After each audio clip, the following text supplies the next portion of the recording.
Now, ready to begin tournament play next week, the Pope Francis boys basketball team has their hopes set on adding wins to their record in the postseason.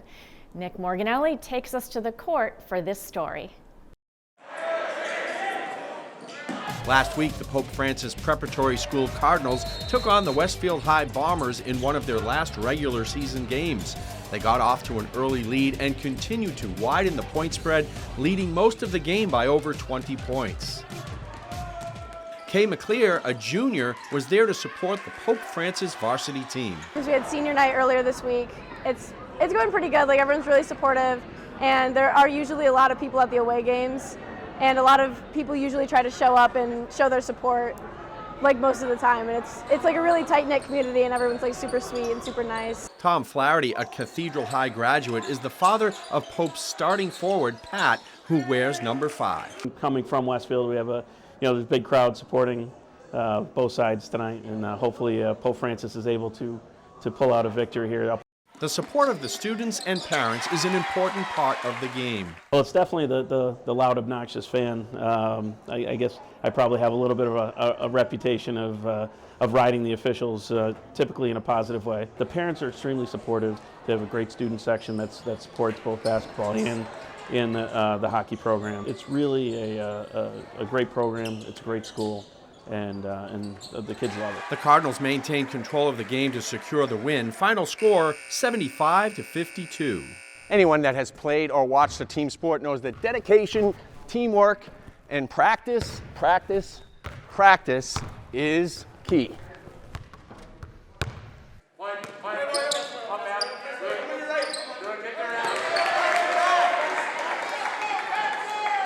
You know, it's all about teamwork, and that's how we win. Adam Sarlin, the team captain, knows the team's success is the result of effort. We all dedicated ourselves to getting better, putting time in the off-season, constant communications with coaches, and then this year we just have the right group of guys that are willing to buy in and be unselfish, and that leads to the record we have. We're feeling really good about it, but at the same time we realize that we still have more left that we want to accomplish. The team's head coach feels blessed that Adam stepped into leadership for the team. He's handled himself correctly on the court, off the court. And then as far as next year, he's a great player. Averages double-double. He can rebound. He can score. He's a great teammate, and he's just undersized. He's only 6'2", but he plays like he's 6'6". He's hungry. I know he wants to play at the next level. He's had 3 or 4 schools looking at him right now. We're going to miss him big time. With losses this week to Savas and Amherst, their record of 13-5 qualifies them for the Western Mass tournament next week, but there's work to be done if they want more wins. The kids all know me pretty well. I've been like that for a long time. I always preach the team, that make the extra pass, give everything you have on defense, work extremely hard, help each other out, communicate with each other. Spacing, AJ. AJ, get wide. We try to keep drills short, 6 minutes, 7 minutes. We do work out 2-3 times a week before practice. We know how kids are nowadays. They're like squirrels. They're looking all over the place. But the passing tag one's a fun win. Just kind of like old school, like you're in first grade tag. We're playing tag with the ball. We did some worked on some mic and stuff, some layups. Now we're just doing what's called 11-man fast break, where a little continuous 3-on-2 drill with the kids.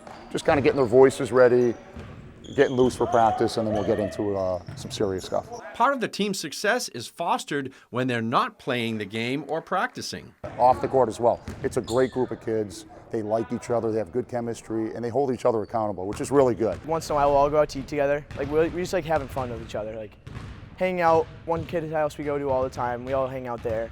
Like, we'll play cards sometimes. We just like having fun with each other. A little fun and a lot of hard work.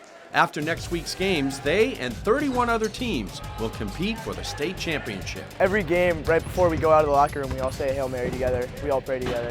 Fingers crossed, break out the rosary beads, wear them out a little bit, and then we'll go from there. Joining them in some hoops and in prayer that the team stays healthy and plays their best. For Reel to Reel, I'm Nick Morganelli.